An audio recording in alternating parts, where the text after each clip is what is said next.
Mesdames et messieurs, bonjour, ici Vincent Aurélien-Pepin. Bienvenue à votre bulletin de nouvelles TVCL pour la période du 19 au 25 juin. Nous commençons cette semaine avec le CI3S des Laurentides qui recherche activement des familles d'accueil régulières ou de dépannage en jeunesse afin d'accueillir des enfants de 0 à 17 ans.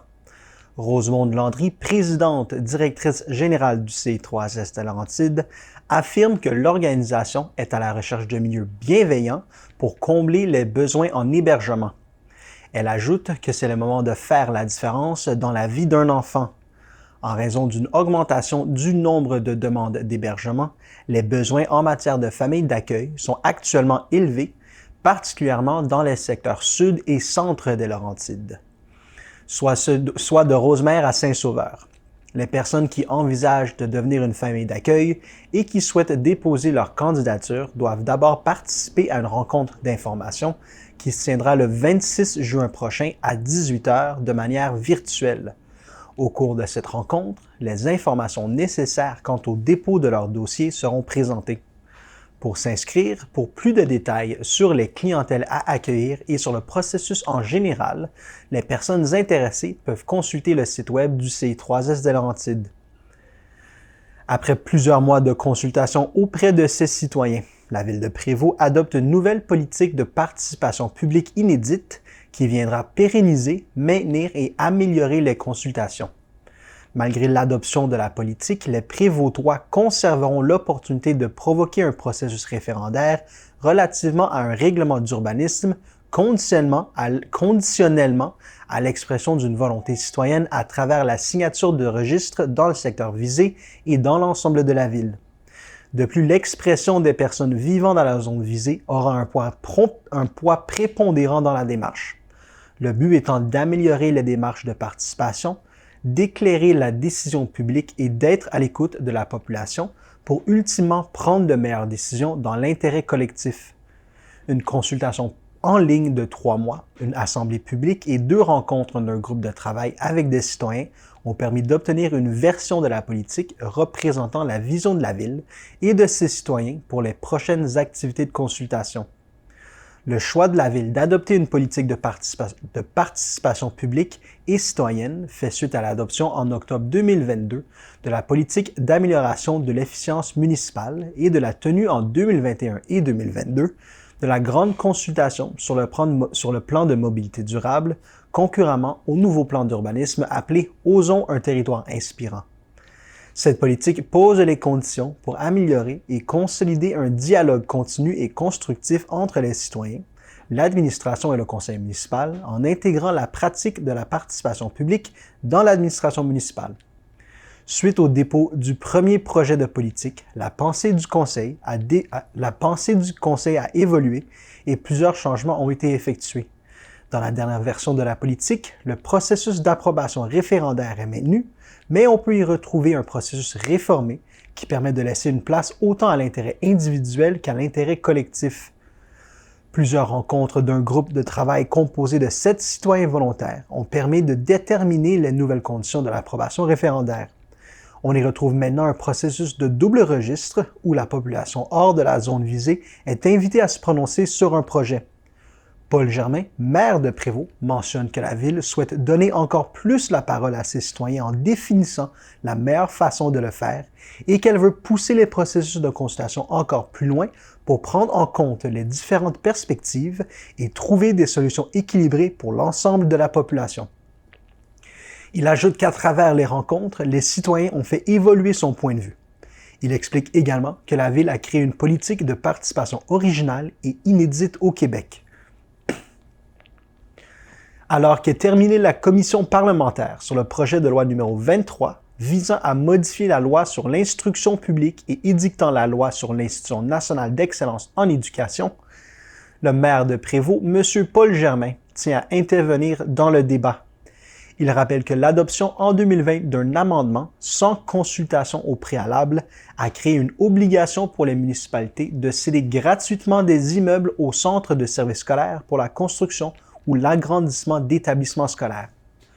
Un sondage réalisé auprès des membres de l'Union des municipalités du Québec révèle que 18% des municipalités répondantes ont cédé gratuitement un ou plusieurs immeubles depuis 2020. La valeur moyenne de ces immeubles est de près de 2,9 millions de dollars chacun. Dans les Laurentides, par exemple, ce sont 9 immeubles d'une valeur totale de 22 millions de dollars. Paul Germain demande donc que le gouvernement du Québec assume l'ensemble des coûts liés à l'acquisition d'immeubles scolaires et que soit abrogée l'obligation de cession d'immeubles à titre gratuit par les municipalités. L'Union des municipalités du Québec a également réitéré être disposée à collaborer pleinement pour permettre l'atteinte de ces objectifs. Il déclare que ce sont de gros montants et une grande pression pour une ville comme Prévost pour une compétence qui relève du gouvernement du Québec. UOTCO Immobilier a annoncé un nouveau projet de complexe médical à Prévost, dans la région de Laurentides. Situé en bordure de la route 117 Nord, le futur complexe médical figurera parmi les adresses importantes en termes d'offres de soins et de services en santé dans les Laurentides. Le projet de 3 étages proposera près de 25 000 pieds carrés de locaux modernes et spacieux. Le projet réalisé par UOTCO Immobilier en collaboration avec le nouveau groupe de médecine de famille Mère et Monde, la firme d'architecture DKA Architectes et les constructions Hub. Paul Germain, maire de Prévost, explique que la ville travaille depuis longtemps pour avoir plus de services de santé et que cette annonce est une très bonne nouvelle pour la population. Il ajoute que c'est un projet très structurant pour les citoyens et qu'il est heureux de pouvoir l'accueillir dans la ville. Mathieu Huot, directeur du développement du UOTCO Immobilier, affirme que le projet réunira près d'une 50aine de professionnels en services et en soins de santé. Le complexe accueillera notamment le nouveau groupe de médecine de famille Mère et Monde, qui comptera à terme 20 à 30 médecins. Le groupe de médecine familiale offrira des soins de santé globaux destinés à une clientèle de tous âges. Également, il est prévu d'offrir un service de clinique d'urgence ainsi que des services prénataux suivis de grossesse et de pédiatrique. Le complexe hébergera également une pharmacie, des services de physiothérapie, une clinique multidisciplinaire en services psychosociaux, ainsi que d'autres partenaires qui seront annoncés sous peu. L'ouverture de la clinique médicale est prévue pour l'hiver 2024. Le complexe sera situé sur le terrain voisin du magasin Canac, situé au 2450 boulevard du Curie-Labelle et sera relié au parc linéaire Petit Train du Nord. L'accès sera facile grâce à sa proximité avec l'autoroute 15 et la route 117. Près de 50 professionnels de la santé et en soins connexes seront réunis dans un même complexe. Le projet représente un investissement de près de 8 millions de dollars afin de répondre aux besoins grandissants en soins de santé. Revenez-nous après la pause.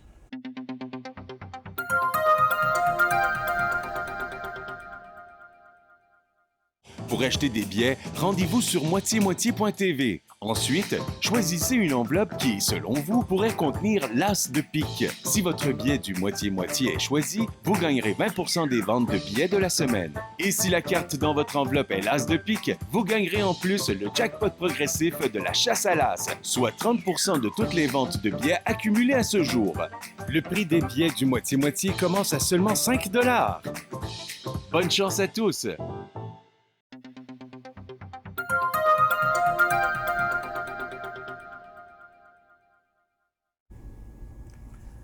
Le décompte est lancé jusqu'au 24 juin, date à laquelle se dérouleront les activités soulignant la fête nationale à Saint-Hippolyte. Ce traditionnel rendez-vous, qui donne le ton à la saison estivale, propose une programmation relevée pour toute la famille à compter de 15 heures le samedi 24 juin au centre de plein air Roger Cabana. Des artistes talentueux en prestations sur scène feront honneur à la thématique de la fête nationale partout au Québec. Entrez dans la danse, Atchoum ouvrira le bal en faisant chanter et danser les enfants et leurs parents avec ses pièces inspirées des plus grands interprètes du rock and roll. Suivra le groupe J'lâche pas qui reprendra les succès de Corbeau et de la légendaire Marjo. La formation Vox Pop interprétera quant à elle des airs populaires du rock québécois pour le plus grand plaisir des mélomanes et des danseurs.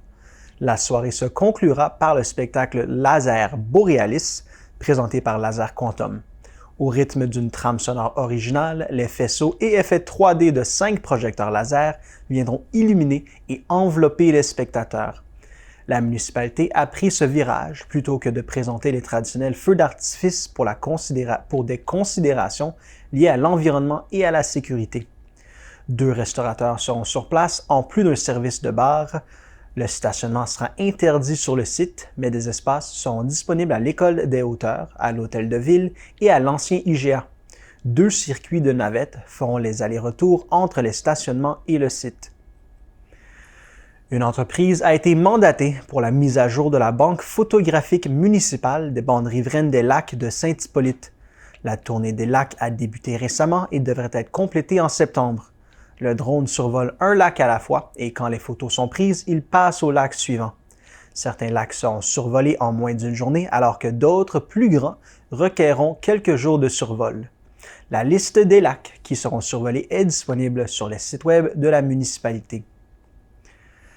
À Saint-Hippolyte, les agents du service de la sécurité communautaire ont intensifié leur surveillance afin de prévenir le dépôt illégal de matière autour des conteneurs semi-enfouis du site d'apport volontaire pour la collecte à 3 voies situé derrière l'Hôtel de Ville. La présence des agents et d'une caméra de surveillance 24 heures sur 24 a permis d'identifier les responsables de dépôts illégaux. Ces informations ont été transmises à la Sûreté du Québec pour l'émission de contraventions. Ces conteneurs ont été installés en juillet 2019 à l'intention des villégiateurs ne pouvant bénéficier de la collecte régulière des matières résiduelles. Il est très important de bien faire le tri sur place et de noter que certaines matières sont formellement refusées, telles que les encombrants, les résidus de construction et de rénovation ou les résidus organiques non compostables ou contaminés. Sont aussi refusées les matières pouvant être acceptées à l'éco-centre comme le styromousse et le plastique numéro 6, les résidus domestiques dangereux et les pneus. Le service sécurité incendie de Saint-Hippolyte tient à sensibiliser les citoyens au risque d'incendie encouru avec leur téléphone, vélo électrique, trottinette ou scooter électrique, puisque le nombre d'incendies provoqués par les piles au lithium a augmenté dans la région. En 2022, 4 incendies ont été causés par des piles lithium-ion à Prévost, selon le responsable de la division de prévention des incendies, Mario Saint-Pierre, directeur adjoint de l'État-major unifié. C'est un nombre moins important par rapport à d'autres causes d'incendie, comme celles produites par des équipements de cuisine ou encore par les articles de fumeurs ou objets à flamme nue. Toutefois, les incendies de piles au lithium sont en forte augmentation. Les piles au lithium se retrouvent dans de plus en plus d'objets du quotidien, les vélos ou trottinettes électriques, les ordinateurs ou encore les cellulaires et les tablettes. Afin de mieux prévenir ces risques d'incendie, le service de sécurité incendie mise de plus en plus sur la prévention et la sensibilisation des citoyens et la formation de ses équipes de pompiers sur le phénomène.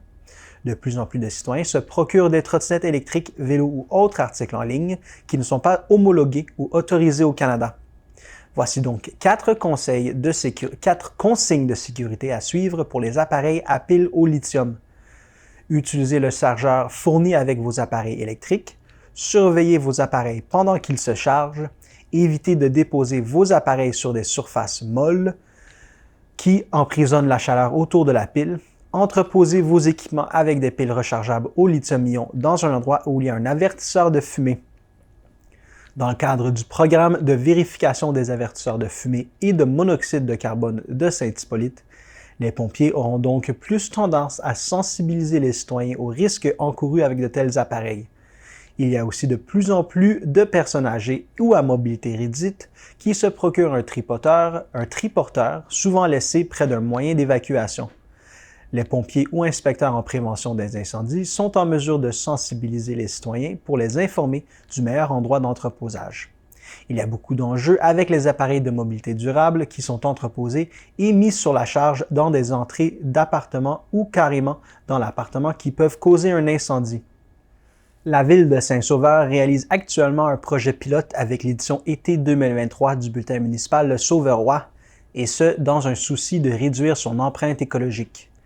Ainsi, les exemplaires de cette édition estivale ne seront pas postés aux citoyens comme à l'habitude, mais plutôt mis en distribution libre dans l'un des endroits suivants: au comptoir d'accueil de l'Hôtel de Ville, au chalet Pauline Vanier, ainsi qu'au kiosque d'information touristique situé au parc Georges Filion, à l'angle de la rue principale et de l'avenue Filion.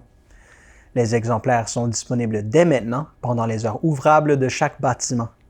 Les citoyens peuvent aussi consulter la version électronique du bulletin municipal.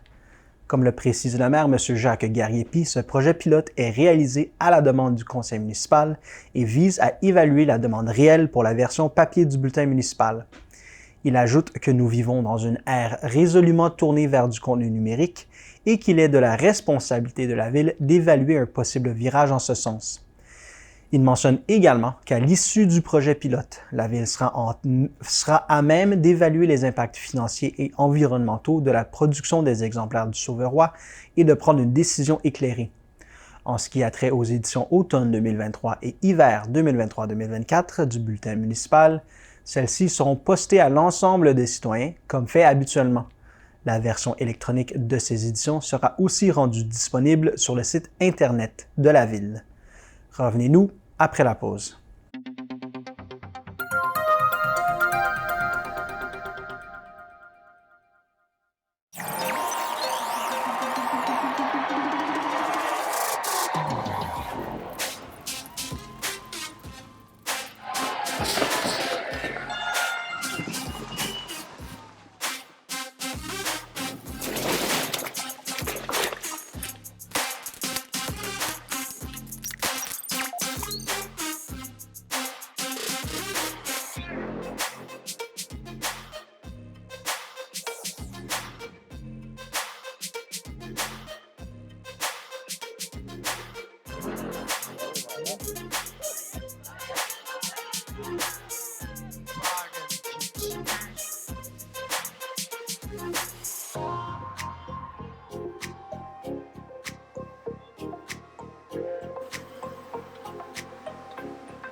À Valmorin, la plage du lac Raymond est officiellement ouverte pour la saison estivale.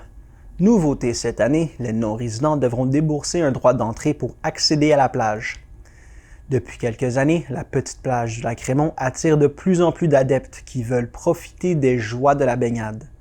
Pour la saison estivale 2023, la municipalité de Valmorin met en place une nouvelle formule afin d'améliorer le secteur de la plage et en faciliter l'accès aux citoyens. Ainsi, depuis juin, les non-résidents doivent débourser des frais quotidiens pour avoir accès à la plage surveillée. Cette nouvelle tarification découle d'une réflexion amorcée il y a quelques années concernant la fréquentation en forte croissance de la plage et sa petite capacité d'accueil. La plage étant ouverte et accessible à tous, la municipalité a fait face à différents enjeux au cours des dernières années en raison de l'achalandage accru sur ce petit emplacement en bordure du parc linéaire. Suite à de nombreux commentaires reçus des citoyens et dans un souci d'amélioration de l'utilisation des lieux et de la sécurité des baigneurs, un changement s'imposait. Cette nouvelle orientation permettra à la population de Valmorin de pouvoir jouir de cet espace familial et sécuritaire. Les droits d'accès pour les non-résidents de 13 ans et plus ont été établis à 10 $ quotidiennement et on propose un tarif préférentiel de 5 $ pour les enfants de 3 à 12 ans. Notons la gratuité pour les enfants de 2 ans et moins. La plage du lac Raymond est située aux abords du parc linéaire Le Petit Train du Nord. La municipalité assurera la surveillance de la plage du mercredi au dimanche, du 18 juin au 20 août 2023. Le stationnement demeure accessible gratuitement aux résidents de Valmorin avec vignette citoyenne. Des frais de stationnement sont en vigueur pour les non-résidents. À Val-David, une montagne de copeaux de bois est disponible gratuitement dans le stationnement situé derrière la mairie au 2579 rue de l'Église. Ces copeaux de bois sont issus des arbres tombés le 21 mai 2022 qui ont été entreposés avant d'être broyés. N'oubliez pas d'apporter votre pelle et vos contenants. La municipalité de Val-David est présentement à la recherche de citoyens intéressés à siéger une fois par mois au sein de son comité consultatif d'urbanisme, aussi appelé CCU. Le CCU donne des avis au conseil municipal sur les demandes qui lui sont soumises en matière d'urbanisme et d'aménagement du territoire. Par exemple, le CCU doit évaluer certaines demandes de construction et recommander ou non l'octroi du permis. Le CCU siège une fois par mois, le troisième lundi du mois, en soirée. Toute personne intéressée à se joindre au CCU est invitée à signifier son intérêt par courriel à l'adresse info@commercialvaldavid.com d'ici le 30 juin. Grâce à une entente survenue entre les deux municipalités, les résidents de Val-David peuvent dès maintenant se procurer une passe saisonnière à tarif réduit pour accéder à la plage et au stationnement du lac Raymond de Valmorin. La plage du lac Raymond ouvrira officiellement ses portes pour la saison estivale à compter du 18 juin. La passe saisonnière à tarif réduit pour la plage du lac Raymond est disponible entre le 5 et le 15 juin au parc régional situé au 5966 chemin du lac La Salle à Valmorin. La passe est valide les mercredis, jeudis et vendredis, ainsi que les samedis et dimanches après 15 heures. Elle est valide pour les 200 premiers citoyens à se prévaloir de leur passe. La passe saisonnière à tarif réduit pour le stationnement de la plage du lac Raymond est disponible au comptoir de l'accueil de l'Hôtel de Ville de Valmorin, situé au 6120 rue Morin à Valmorin. Entre le 1er juin et le 31 octobre, le coût est de 60 $. Entre le 1er novembre et le 31 mai, le coût est de 40 $. Les résidents ont droit à une seule vignette par adresse civique et une preuve de résidence sera exigée. Les taxes applicables sont incluses dans le tarif. Les enfants de moins de 13 ans doivent être accompagnés d'un adulte. La plage est surveillée du mercredi au dimanche de 10 h à 18 h. La baignade est interdite en dehors de ces heures. Il est dorénavant interdit d'utiliser une embarcation à propulsion mécanique ou à propulsion électrique dont la puissance maximale cumulée est supérieure à 7,5 kWh dans les eaux du lac Raymond. L'équipe du Centre sportif des Pays d'en Haut rappelle aux usagers du centre qu'il reste encore des places disponibles à des activités programmées pour la prochaine session qui se déroulera du 12 juin au 20 août 2023. Toutes les informations sont disponibles sur le site web de la MRC des Pays d'en Haut. Revenez-nous après la pause.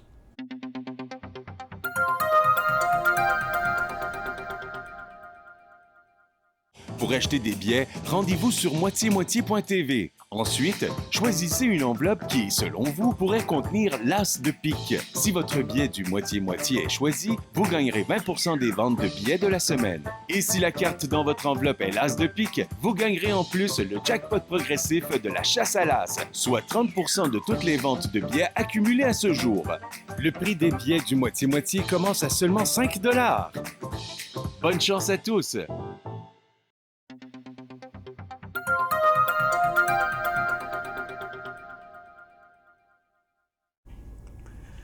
Le 8 juin dernier, la MRC des Pays d'en Haut a présenté les 12 récipiendaires du premier appel à projet dans le cadre de son projet Signature Innovation.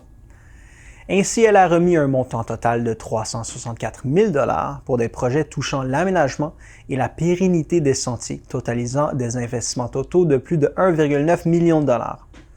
Le préfet de la MRC des Pays d'en Haut, André Genet, a rappelé que le projet Signature Innovation est réalisé grâce à une aide financière de 1,3 million $ accordée par le ministère des Affaires municipales et de l'Habitation dans le cadre du Fonds Région et Ruralité.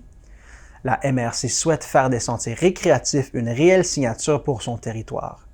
Dans cette première étape de réalisation, les initiatives visant le réaménagement de sentiers, leur déplacement, leur pérennité et l'amélioration des aires d'accueil et de service des réseaux récréatifs ont été financés. Concrètement, la MRC vient en soutien direct aux municipalités locales et à leurs organismes de gestion d'équipements de plein air. M. Genet déclare que ce projet de signature innovation est stratégique car en investissement dans les sentiers, la MRC crée un pont entre son passé et son avenir. Il affirme que la MRC retourne en quelque sorte à son ADN et que ce sont ces sentiers qui reliaient les villages il y a un siècle. Par ce projet, dit-il, la MRC aspire à les pérenniser pour les générations futures et en investissant dans les sentiers, la MRC articule sa richesse collective dans le renforcement de son économie locale tout en préservant l'environnement. L'été se déroulera sous le signe du plaisir à Sainte-Adèle, alors qu'une foule d'activités et d'événements extérieurs seront présentés tout au long de la période estivale. Soirée nostalgia, fête nationale, fête familiale, Petit jeudi ensoleillé, projection d'Adèle, activités sportives et rendez-vous avec l'histoire et le patrimoine, la programmation estivale 2023 en offre pour tous les âges et tous les goûts. L'été marquera les 20 ans des incontournables soirées Nostalgia et inutile de dire que la ville soulignera l'événement avec tambour et trompette. En plus d'une programmation éclatante, cette édition unique sera ponctuée de performances spectaculaires et de rencontres mémorables, sans oublier la participation exceptionnelle du ténor Marc Hervieux comme ambassadeur de l'événement. Du 8 juillet au 5 août, 5 spectacles gratuits seront présentés les samedis à 20h dans le cadre enchanteur du magnifique amphithéâtre naturel du Parc de la Famille. Ces spectacles seront précédés d'une première partie à 19h30 qui mettra en vedette des artistes de la relève. Les soirées Nostalgia débuteront en force avec la formation Tassez-vous de là qui rendra hommage au colloque. Viendront ensuite les spectacles de Lady Five, une formation 100% féminine qui interprétera les plus grands succès des années 60 à aujourd'hui, et de Guitar Story 2.0 qui réunira sur scène 5 musiciens-chanteurs ainsi qu'un mur d'une quarantaine de guitares pour faire revivre les succès des guitaristes les plus influents des 100 dernières années.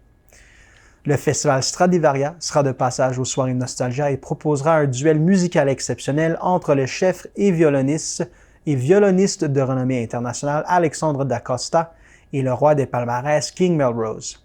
Le spectacle de clôture a été confié au ténor Marc Hervieux qui a concocté pour l'événement un répertoire spécial tiré de ses albums Nostalgia 1 et 2, les plus grands succès crooner de tous les temps. Plusieurs autres activités et événements seront également à l'affiche cet été à Sainte-Adèle. Les célébrations de la fête nationale avec le groupe Raffi et les traditionnels feux d'artifice. Des prestations de danse et de musique lors des Sentiers de la danse, présentés par le Festival des Arts de Saint-Sauveur, des spectacles pour enfants dans le cadre des petits jeudis ensoleillés, des ateliers de cirque lors de la fête familiale, des soirées cinéma en plein air avec les projections d'Adèle, sans oublier le programme Sainte-Adèle énergique qui offre des cours gratuits de yoga, de danse en ligne, de danse calée, de danse percussive, de zumba et de swing en plein air. La baladelle serait également présentée lors de plusieurs événements et les Adélois pourront encore cette année bénéficier de l'aide de la ville pour organiser des fêtes de quartier. Le patrimoine sera également à l'honneur grâce à différents circuits historiques, des tours guidés avec un personnage historique, des murales des Pays d'en haut, des circuits patrimoniaux de Sainte-Adèle et de Mont-Roland, des panneaux d'interprétation dans les parcs et plus encore. Le 8 juin dernier, la MRC des Pays d'en haut remettait un total de 364 000 $ en subventions pour des projets touchant l'aménagement et la pérennisation des sentiers sur son territoire, dont 156 000 $ ont été octroyés à des projets qui seront déployés à Sainte-Adèle. Parmi les 12 projets sélectionnés dans le cadre du programme Signature Innovation de la MRC des Pays d'en haut, 6 initiatives verront le jour à Sainte-Adèle grâce à la ville et à ses inestimables partenaires de plein air, la Chambre de commerce et de tourisme de Sainte-Adèle et Plein Air Sainte-Adèle, des précieux organismes bénévoles qui veillent au développement des sentiers de Sainte-Adèle depuis 1989. Les projets déposés par la ville et ses partenaires visent entre autres à connecter différents secteurs afin d'assurer leur pérennité. Ainsi, 92 000 $ sont octroyés à la ville et la Chambre de commerce du Grand Sainte-Adèle pour la mise à niveau des sentiers pédestres du parc du Mont-Loup-Garou, le réaménagement des sentiers Mésange et Loup-Garou et la pérennisation complète du tronçon de connexion entre le parc du Mont-Loup-Garou et le réseau Chanteclair. Toujours dans l'optique de créer des liens, l'organisme Plein Air Sainte-Adèle consacrera la somme de 52 000 $ à l'aménagement de sentiers dans le secteur de Mont-Roland, entre les gares de Mont-Roland et de Piémont, afin de permettre la connexion du petit train du Nord au réseau de sentiers de Piémont. Plein Air Sainte-Adèle souhaite également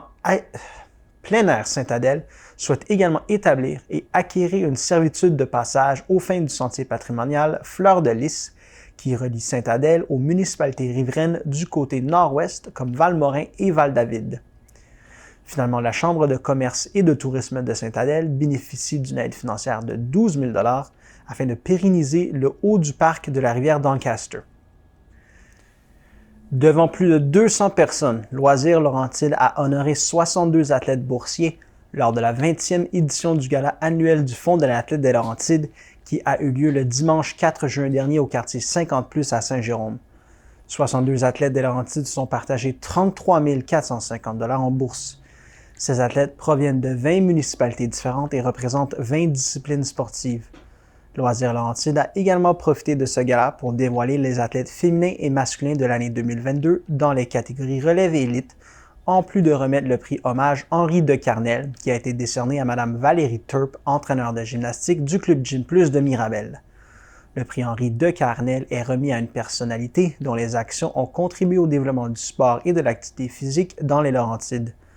L'organisme a également rendu hommage à 2 athlètes de haut niveau de la région, Olivia Bouffard-Nesbitt en ski de fond de Moore Knights et Cindy Montembeault en vélo de montagne de Val-David, qui sont illustrés sur la scène internationale au cours des dernières années. Lors de ce gala, Loisirs Laurentides a également profité de la présence de l'ambassadeur du Fonds de l'athlète des Laurentides, Milan Latulippe, un jeune hockeyeur élite de Blainville atteint d'anémie aplasique sévère et qui a effectué un retour au jeu au cours du printemps 2021. Le jeune hockeyeur a remis la bourse persévérance sportive Milan Latulippe à Alice Marchesso en ski alpin de Sainte-Anne-des-Lacs, qui a fait preuve de persévérance et de résilience pour effectuer un retour à la compétition à la suite d'une blessure sérieuse qui l'a tenu à l'écart des pistes de ski pendant 11 mois.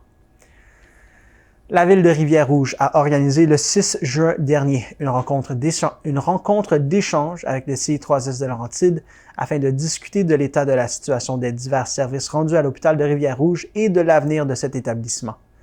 Des représentants des 8 municipalités de la Rouge étaient au rendez-vous, soit Lac-Saguet, Nominingue, l'Ascension, la Macasa, la Belle, la Minerve, la Conception et Rivière-Rouge.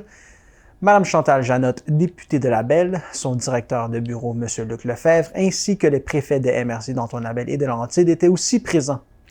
La rencontre a débuté par une présentation du C3S de Laurentides, laquelle était représentée par 9 personnes œuvrant à divers niveaux au sein de l'administration. Suite à cette présentation d'environ 30 minutes, une période de questions des municipalités s'en est suivie. Madame la députée a également interagi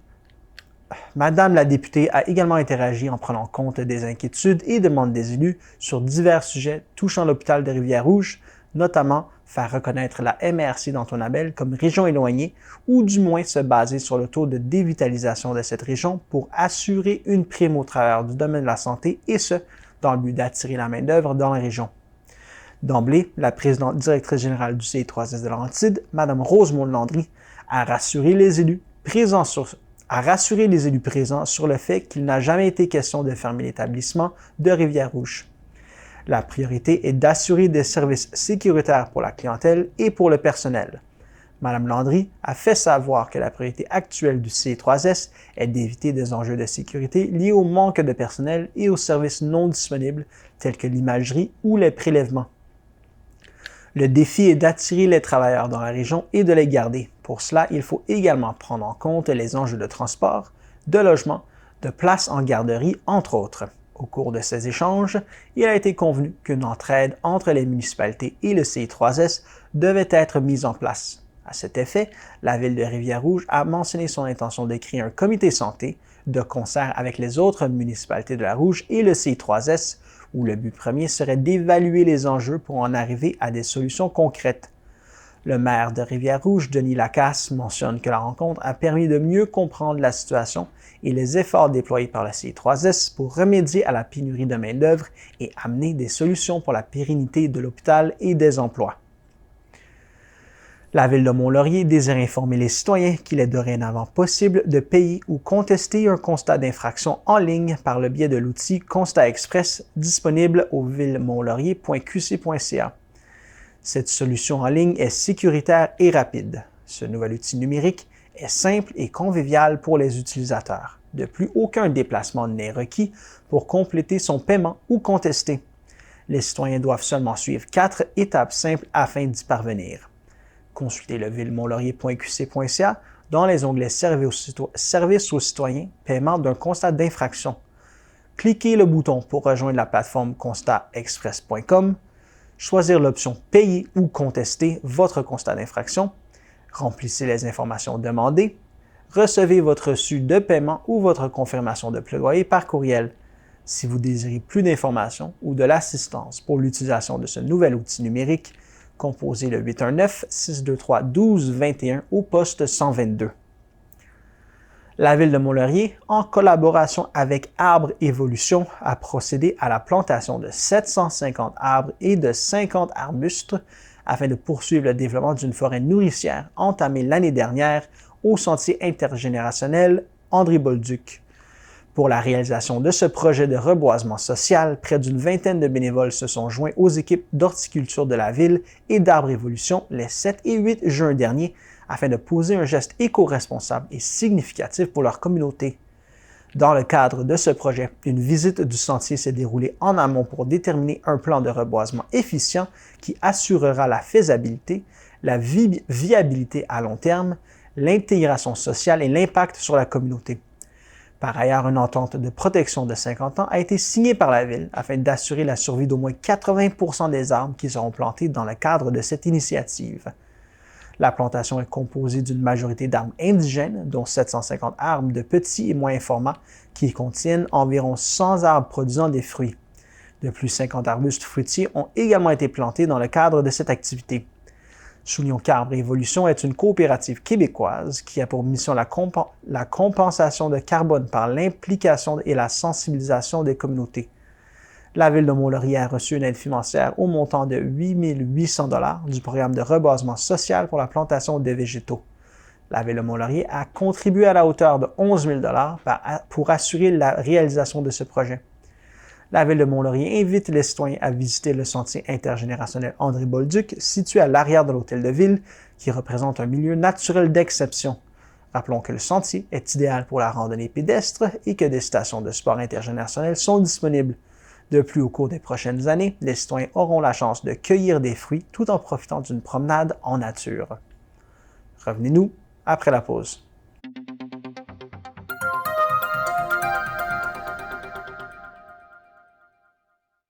Pour acheter des billets, rendez-vous sur moitié-moitié.tv. Ensuite, choisissez une enveloppe qui, selon vous, pourrait contenir l'as de pique. Si votre billet du moitié-moitié est choisi, vous gagnerez 20% des ventes de billets de la semaine. Et si la carte dans votre enveloppe est l'as de pique, vous gagnerez en plus le jackpot progressif de la chasse à l'as, soit 30% de toutes les ventes de billets accumulées à ce jour. Le prix des billets du moitié-moitié commence à seulement 5 $. Bonne chance à tous!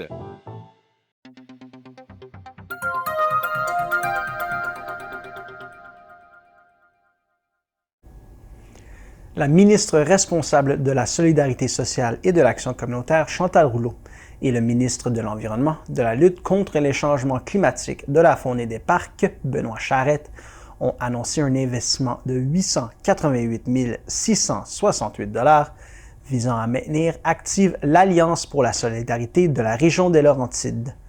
La poursuite des Alliances pour la solidarité s'inscrit dans la prolongation de la période d'application du plan d'action gouvernemental pour l'inclusion économique et la participation sociale 2017-2023. Cette prolongation d'une durée d'1 an permet à la ministre de mener une grande tournée dans toutes les régions du Québec pour consulter ses partenaires, les élus et l'ensemble des acteurs du milieu communautaire. C'est grâce à cela que le prochain plan de lutte contre la pauvreté et l'exclusion sociale correspondra à la réalité d'aujourd'hui et permettra de faire face aux enjeux à venir. Les deux ministres profitent de cette annonce pour inviter la population de la région des Laurentides à participer à la consultation publique. Jusqu'au 30 juin 2023, toutes les personnes qui souhaitent exprimer leurs idées peuvent le faire en répondant à un sondage en ligne.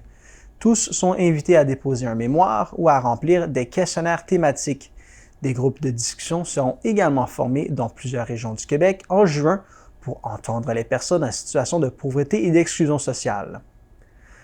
La Société d'habitation du Québec alloue 3 040 000 $ à la MRC d'Antoine Labelle pour aider les propriétaires à revenus modestes à corriger des défectuosités majeures à leur résidence dans le cadre des programmes Réno-Région 2023-2024 et 2024-2025. La MRC est partenaire de la Société d'habitation du Québec et administre sur son territoire les programmes d'amélioration de l'habitat, dont le programme Réno-Région. Ce programme a pour objectif d'aider financièrement les propriétaires occupants à revenus modestes à effectuer des travaux visant à corriger les défectuosités majeures sur leur résidence. Pour soumettre une demande à la programmation Réno-Région 2023-2024, les personnes intéressées doivent compléter le formulaire d'inscription et le déposer à la MRC, accompagné du compte de taxes municipales de 2022, des avis de cotisation fédérale et provinciale 2022 pour chaque membre du ménage et de photos des défectuosités du bâtiment, et ce, au plus tard le 26 juin 2022 à 16 h. Nouvellement cette année, le budget alloué par la SHQ est réparti sur une période de 2 années plutôt qu'une seule afin de permettre le traitement en continu des demandes. La période d'inscription à la programmation Réno-Région 2024-2025 sera quant à elle déterminée ultérieurement afin de répondre aux besoins des citoyens en fonction du budget disponible. Puisque les besoins en rénovation domiciliaire sont grands sur le territoire, les demandes admissibles seront évaluées par un comité en fonction des critères de priorisation des dossiers établis par la MRC. Les aides financières seront accordées en priorité aux dossiers les plus urgents. Le formulaire d'inscription téléchargeable, les critères de priorisation et les détails du programme sont disponibles sur le site web de la MRC d'Antoine Labelle. La Ville de Mont-Tremblant encourage sa population à faire l'entretien de sa pelouse de manière écologique et c'est pourquoi elle offre maintenant la possibilité à ses citoyens de bénéficier d'une subvention permettant de couvrir une partie des frais d'achat de lames déchiqueteuses pour faciliter la tonte écologique de leur pelouse. Le programme de subvention pour l'entretien écologique des pelouses encourage les interventions éco-responsables et l'utilisation de méthodes alternatives et plus écologiques comme l'herbicyclage et le feuillycyclage pour l'entretien des terrains résidentiels. Ce sont des techniques simples qui consistent à laisser au sol les rognures de gazon et les feuilles mortes, permettant ainsi de nourrir la pelouse et de la protéger contre la sécheresse et les maladies. L'utilisation des lames déchiqueteuses facilite le travail en broyant l'herbe et les feuilles sèches lors de la tonte. Le programme de subvention pour l'entretien écologique des pelouses offert depuis le 1er juin dernier donne droit à un remboursement en fonction de l'équipement acheté. Pour une lame déchiqueteuse pour une tondeuse à gazon conventionnelle, il y a un remboursement possible jusqu'à concurrence de 20 $. Pour un ensemble de déchiquetage pour un tracteur à gazon, il y a un remboursement possible jusqu'à concurrence de 40 $. Pour une tondeuse manuelle ou électrique munie d'une lame déchiqueteuse, il y a un remboursement possible de la valeur de la lame jusqu'à concurrence de 50 $. Pour bénéficier de la subvention, une preuve de résidence à Mont-Tremblant est exigée, en plus d'une copie lisible de la facture originale de l'achat effectué après le 1er janvier 2023. Les pièces justificatives doivent être transmises avec la demande avant le 31 décembre 2023, soit à l'aide du formulaire en ligne disponible à villedemonttremblant.qc.ca/pelouse, en déposant la demande en personne à l'hôtel de Ville de Mont-Tremblant, en l'envoyant par la poste au service de l'environnement et du développement durable à l'adresse Ville de Mont-Tremblant, 1145 rue de Saint-Jovite à Mont-Tremblant. Le code postal est J8E1V1. Le club plage et tennis, dont la Ville de Mont-Tremblant a récemment conclu l'acquisition, ouvrira ses portes au public dès le 17 juin avec des rabais plus que substantiels pour la population tremblantoise.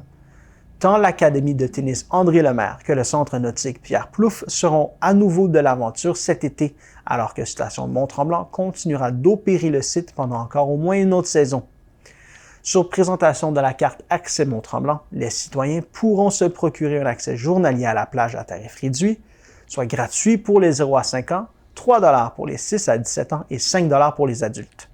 Un rabais de 15 % sera également offert sur les services et activités du Centre nautique Pierre Plouffe, dont la location d'embarcation, 25 % jusqu'au 18 juillet. Du côté de l'Académie de tennis André Lemaire, un rabais de 25 % sera offert sur la location de terrains de tennis, l'inscription aux ligues ainsi que le camp de jour est de 10 % et un rabais de 10 % sur les leçons.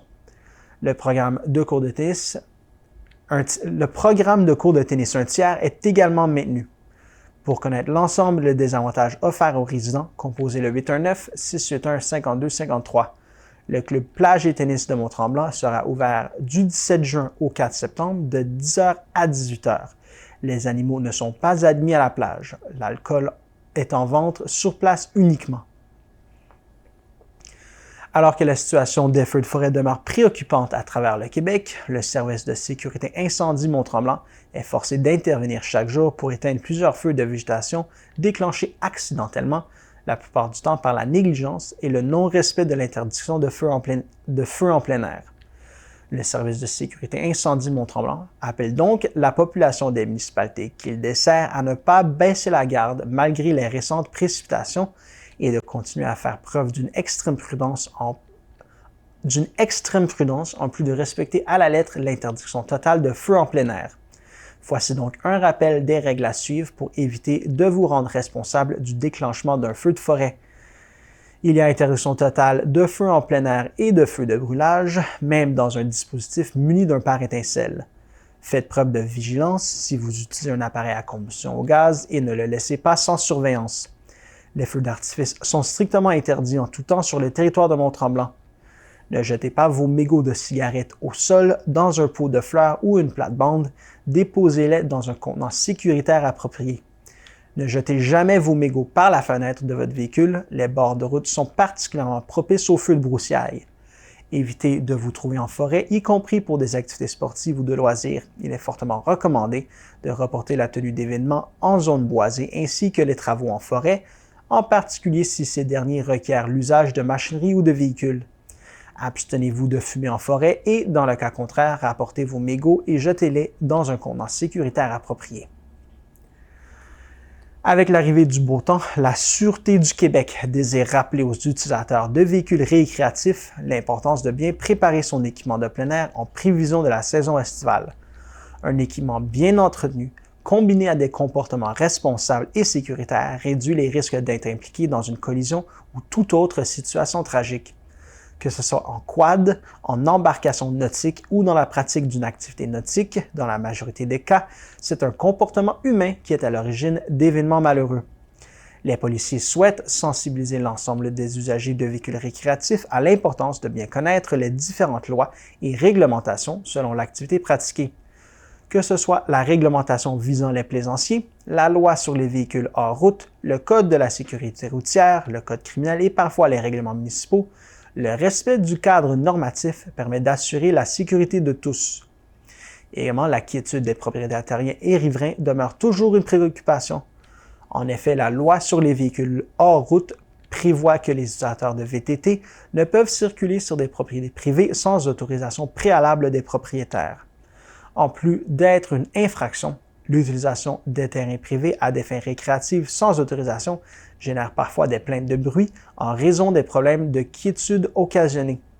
Finalement, il est très important que les utilisateurs de véhicules récréatifs hors route, d'embarcations nautiques ou d'équipements reliés aux activités nautiques comme la planche à pagaie, encore très populaire, connaissent non seulement la réglementation en vigueur, mais qu'ils soient familiers avec la manipulation de leurs véhicules ou équipements de loisirs. L'inexpérience est un facteur contributif à bien des situations évitables. L'ensemble des services de police du Québec, en collaboration avec la Société de l'assurance automobile du Québec, intensifiera ses interventions dans le cadre de la deuxième édition d'une opération nationale concertée récréotouristique ciblant les quadistes ayant un comportement pouvant compromettre leur sécurité et celle des autres usagers. C'est sous le thème « Dans les sentiers et sur les terrains privés, en VTT, on fait ça en sécurité » que se déploieront ces opérations. Les policiers réaliseront diverses interventions, que ce soit dans les sentiers, au croisement des chemins publics et voire même à l'arrimage de l'équipement dans le transport sur les routes du Québec. Tous appliqueront selon la situation les différentes lois et règlements visant les véhicules hors route, que ce soit en vertu de la loi sur les véhicules hors route, du code de la sécurité routière ou du code criminel. Portez toujours votre casque et des lunettes de sécurité si le casque n'a pas de visière. Maintenez une distance sécuritaire entre votre véhicule et celui qui vous précède. Maintenez allumé le ou les phares blancs de votre véhicule ainsi que le feu de position rouge à l'arrière. Traversez les chemins publics aux endroits où la signalisation l'autorise. Avant de partir en randonnée, planifiez celle-ci et informez-vous de l'état du réseau. Respectez les propriétés privées en vous assurant d'avoir l'autorisation du propriétaire pour y circuler ou demeurer dans les sentiers. Les quadistes sont soumis aux mêmes lois que les automobilistes en ce qui concerne la capacité de conduite affaiblie par l'alcool ou les drogues. La limite de vitesse dans les sentiers est de 50 km/h pour les quads. Les quadistes doivent se conformer à la signalisation dans les sentiers.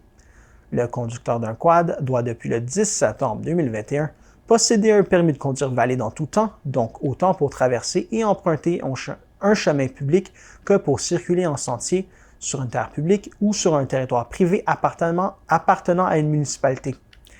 En plus d'obtenir un certificat d'aptitude délivré par la FQCQ, les personnes âgées de 16 et 17 ans devront détenir leur permis de conduire en règle. La capacité de conduite affaiblie et la vitesse sont les principales causes de collisions mortelles en quad. Au cours de l'année 2022, 16 quadistes sont décédés sur le territoire de la Sûreté du Québec. Soulignons que 7 de ces 16 décès impliquent des personnes qui ne portaient pas de casque. Cet équipement de sécurité peut réellement contribuer à sauver des vies.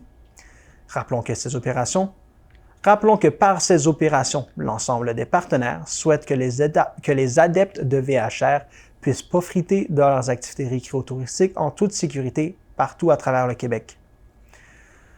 Voilà, c'était tout cette semaine pour votre bulletin de nouvelles TVCL. Je vous remercie d'avoir été à l'écoute. À la semaine prochaine.